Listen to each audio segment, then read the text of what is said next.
This video is sponsored by Factor. Most people want to eat healthier, and most people want to save time. Both of those choices don't always go together. Factor makes it possible. Shipped to your door in safe packaging, Factor takes away the need for time in the kitchen and eliminates any kitchen mess needed to make good food. No prep, no mess, no wasted time. Factor cuts out stressful meal planning and extensive prepping, takes the guesswork out of what to make for breakfast, lunch, or dinner, and Factor also has keto, low-calorie, vegetarian, vegan options. Meal plans range from 4 to 18 weeks, and you can add or reduce the number depending on your specific needs. You can easily modify food preferences, customize your choices, and skip a week if needed. This way, you can use Factor at your own pace. A great help with New Year goals and is the fastest, easiest option for healthy food that you actually want to eat. It's only 2 minutes to heat and it tastes great. You can get a huge discount to kickstart your Factor experience as well. Get 50% off your first Factor box and free wellness shots for life using my link. That means you can choose 2 free wellness shots from 3 available flavors for every order while you are an active subscriber. Click the link in the video description or scan the QR code with your phone.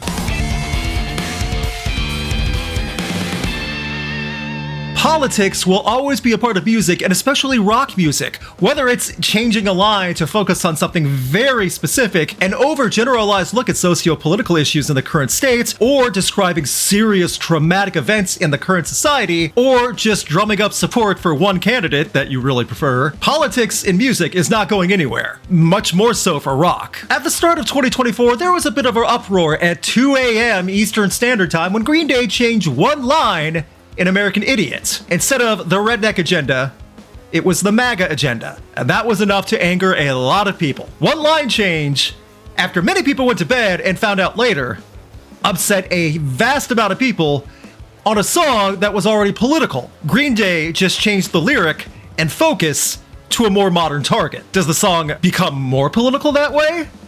Not really. And here's my wild opinion, and I'm sure some of you will disagree with this, but politics and music can work. It absolutely can. The reason I say that is because it's worked well for decades and there's tons of proof of it. The problem with politics and music as of the last 10 years or so, some of the political messages in songs and the song quality have been trash. I'm talking bottom-rung, embarrassing, cringe-filled music. The musicians making them have no real focus and it sounds insincere, it's just a bunch of pandering. The music itself is wretched, and the message that they're saying are confusing and awful. Roughly 2 years ago, I made a video, 10 terrible political songs. There's no nice way to say these songs have merit. They are absolutely bad. There's songs on here on the left-leaning and right-leaning spectrum as well. No matter what you side with, there are songs that prove on both sides of politics there's bad music for them. It's not about the message, it's pandering, it's junk, the music's poorly written.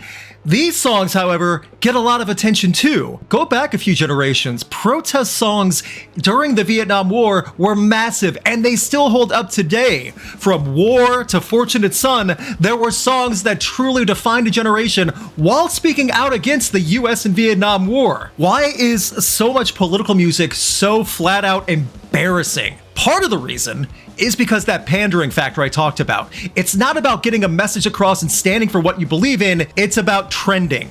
To make sure you get attention and are trending on social media for your statement of a song. That's what's been happening for the past few years, and it's only gonna get worse because we're now in 2024 and the rest of the world has their own political issues as well. This is not just a feature or event happening for the United States.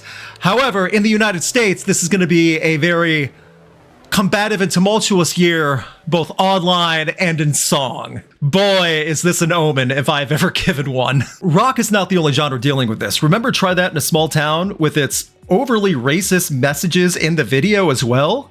Yeah, there's a lot of that going on too. And those messages were meant to divide and get attention. They weren't standing behind anything politically. Okay, maybe he was, but that's racism. He wasn't making a political statement. He was trying to get attention, and he got it. I bring you to probably the best exhibit I can when discussing something like this, even in current times, even though they haven't put out new music in over 20 years. Rage Against the Machine's reunion tour that started in 2022 that ended only after one leg because another leg got hurt really bad. Boy, that's a terrible joke. When that happened, I posted a few video clips of my experience working that show as a photographer. Most of the comments, not even half, most were out comments saying they rage for the machine now. They're hypocrites. They're sellouts, things like that. Even though they were putting on the show and doing things like this. I feel that if you're putting out abort the Supreme Court, you're still fighting a system of some type. The reason I bring up Rage is that so many people that hate political music forget that Rage is a political band, and when they find out, they hate on Rage even more. Yet those people that always go after Rage for the political statement stuff because they don't agree with them never call out a specific song. They never once say the music's bad. They never talk about why a song is bad from Rage. They just say bad things about the band. The problem with this is that you have a band that is very clear on their messages. They are descriptive and very poignant on what they're saying time and time again, all through the 90s, and yet people still in the 2020s just recently found out, oh, wait a minute.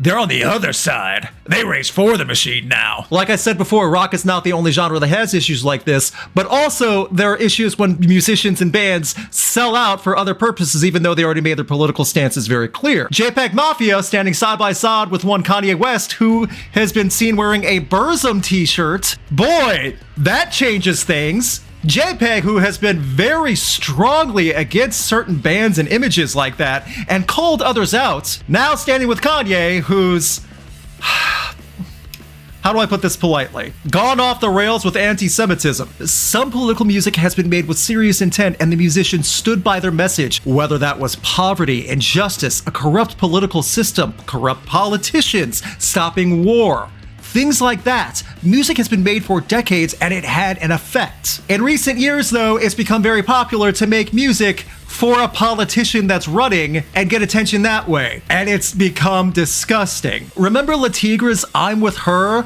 the song supporting Hillary Clinton? Regardless of how you feel about Hillary Clinton, the song is terrible. It sounds like little kids wrote it. On the flip side, everything Kid Rock has done in the past 10 years has been shameless. A complete shill for Donald Trump. Even the fans of Kid Rock's early stuff like Devil Without a Cause, which was 99-2000, can't support stuff in the past 10 years because it's so embarrassing. I think a big reason why so many political songs in the past 10 years are not landing as well is because the music is awful and rushed and it's made to pander. Not a statement that the musicians actually feel strongly about, but because they want to get attention from someone. And that works for them, but it doesn't age well. There are outliers to this theory as well. Rise Against has been putting out consistently strong music for 20 years with mostly politically charged anthems and songs really describing the injustice and inequality in the United States through generations, through wage classes, and things like that. The difference, though, is that they've been so successful and so consistent that people stop checking them out after a while because the messages, while meaningful and they stand by them, are normally the same. You get used to what you're hearing over and over again, and even though you connect with the messages, you stop going to the well for that if you've already heard what they have to say so many times. Back in the 60s, 70s, 80s, politics and music have proven to work together before, but so many people, especially with the advent of social media, have rallied up and complained about keeping politics out of music. It's a go-to copy-paste for every time a band like Rage Against the Machine or System of a Down is talked about. That argument of keep politics out of music, those are the same people that are the direct reason why so much of mainstream rock sounds identical to each other. It's the same bands for the past 20 years that play the same safe messages about your feelings and angst and anger from the same bands like 3 Days Grace, Papa Roach, Breaking Benjamin over and over again. They don't want change. They don't want to have to think about anything too difficult. They just want to have their verse, chorus, verse formats with the same voices and nothing progresses. And that affects music as well. And also the problem with that theory of keep politics out of music, blah, blah, blah, blah, blah, blah. On every Loudwire Facebook message they post, if you still use Facebook, it's mostly boomers and trolls. The actual music listeners don't feel that way. But social media makes it so that the people screaming keep politics out of music are somehow more representative than they actually are. They're just a few voices out of a massive pool, but they show up a little higher because social media feeds off stuff like that. Those are the first people to praise a Kid Rock or Ted Nugent or Tom McDonald anthem because it's a song they agree with. They're saying keep politics out of music when it's a song they don't agree with. To prove that political music can work, I did the thing that sometimes warrants terrible results, but can lead to great suggestions. I went to the YouTube community tab. What are examples of good political songs? 186 likes, almost 200 comments as of the time I posted this up. BYOB by System is a classic example and still relevant. I agree. Why do they always send the poor? Refuse Resist by Sepultura is a protest song that still holds up today, plus it's an absolute banger to listen to. Yeah, some of that old Sepultura, yeah, absolutely. The American Idiot album is a great snapshot of post 9/11 America. Critical without being preachy, still fun to listen to even decades later, and it ends on a necessary, hopeful note. Like any good political work, it uses the themes to tell a story rather than shove an obnoxious agenda down your throat. That's a very well-articulated argument for American Idiot. What I brought up before, Fortunate Son by CCR, still relevant today. Yes, rich kids getting out of going to any type of military, drafting, or work know they can get out of it no matter what, while the poor sometimes have to rely on it to even have a future. Handlebars by Flowbots, I'm pretty sure that's considered political. Flowbots is a politically charged band that has made amazing music. People don't realize Flowbots and that album Handlebars was filled with political statements, huge anthems, and they backed up everything they sang about and performed on. Another good one that someone brought up, Body Count, No Lives Matter, and they've done many more. Body Count has a lot of politically charged stuff, and they've gone on a lot of different facets of the American system, including the police, for decades. And there are still some people that don't understand that it was Ice-T's metal band way back in the day doing Cop Killer. Fever 333's Made in America and their full album, yeah, they had a lot of good political stuff there. And I know Jason Allen Butler is still doing Fever 333, and the music will eventually come. But yeah, go back to the EP and full album from Fever 333. They got a lot of well-written arguments in there about the system. Then I had a terrible idea. What would happen if I asked this on Twitter? Brian from Rockfeed giving War Pigs and Fortunate Son the first two replies. Yeah, both of those are big ones. Twitter gave a lot of different interesting replies, and just going through them, but man, oh man, there's some interesting stuff here. Also, I want to point out a good list from Mark from Fully Involved. By the way, if you don't know who that is, go follow Mark on TikTok. He's a musician, has a lot of great music opinions and ideas on TikTok. Fully Involved Mark. Follow him on TikTok. You won't regret it. Mark said, Block Party, Honey for Witches, Phil Oaks, Love Me, I'm a Liberal, CCR, Effigy, or Fortunate Son, U2, Bullet the Blue Sky. U2 has had quite a few themselves, especially going back in their early discography. Definitely a ton of those. U2 knew what they were doing and describing their own system with UK, Ireland, all that. Laurie Anderson, Oh Superman, Jason Isbell, Save the World, Danny Brown, Jen's Terrific Vacation. That's some variety for Mark. Peace Sells. Okay, say what you want about Megadeth.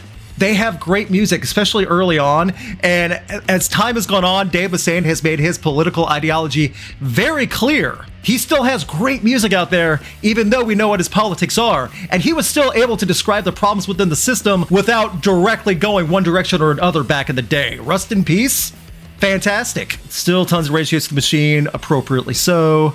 Cranberries is also a great one. Another great band that does it well for their side of the world, Enter Shikari. For all the albums they put out, they definitely know how to write about socio-political issues in an interesting way, and sometimes a very unique and direct way, just describing specific people that take up just as amount of space as anyone else, but definitely don't get the attention they need. America by Rammstein.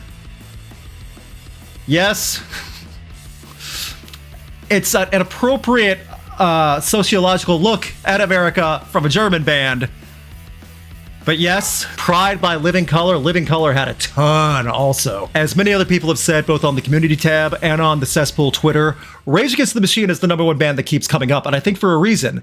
The music is great. Even if you don't agree with the ideology and messages behind them, the music is great from Rage Against the Machine. It's creative, it's innovative. My issue is so many people refuse to explain why they don't like a political song. One of my biggest pet peeves is when someone says they hate a song, but never are able to explain why, or flat out refuse. They'll say, this band sucks, that person sucks, whatever it might be. Earlier today, when I posted the album review of Saviors by Green Day, someone said 0 out of 10, maybe -1 out of 10. Why? Why do you feel that way? Why do you think it's bad? And that just goes for any music in general, but for political songs, it's so apparent that those arguments of keep politics out of music is from the few people who get very upset because their side is not being represented in a song that's getting attention. That leads to musicians making music about politics and politicians that are made just for the pandering sake, so that way they get direct plays, views, shares, whatever it may be, so they get trending. And then they fade away into obscurity, laughing their way to the bank because they riled up a few people online. Many people have brought up Born in the USA, and someone else just didn't chat. It's not the first time it's been brought up tonight as well. You can also have great political music, and the message does not come across. Where does that leave us now? At the beginning of 2024, as I record this live, it's gonna be rough this year, because we are going to get more political music. We're going to get it from both sides of the party. We're going to get it from all around the world, too. The challenge and the difficult process, though, is to find musicians now who stand by everything they're saying, and they aren't transparently pandering. And it does happen. It happens in rock, it happens in pop, it happens in hip hop, it happens in country, and it's not going to stop anytime soon. Politics and music can work. It can work well, but only when the messages aren't sincere. And the music quality is great, because no matter what the message is, if the music is bland or boring, it's not going to get across. The music can be great, but if the message is really bad or weak or obviously insincere, it's not going to last that long. Someone just wrote in the chat Ted Eugent, and then someone wrote Ted Boogent. I don't know of any better way to end this video than that, so please subscribe. Also, if you're new to the channel, you can check out that video I made 2 years ago, 10 terrible political songs, making fun of songs on both sides of the aisle. Yep, sometimes it's really bad and you have to just sit back and laugh.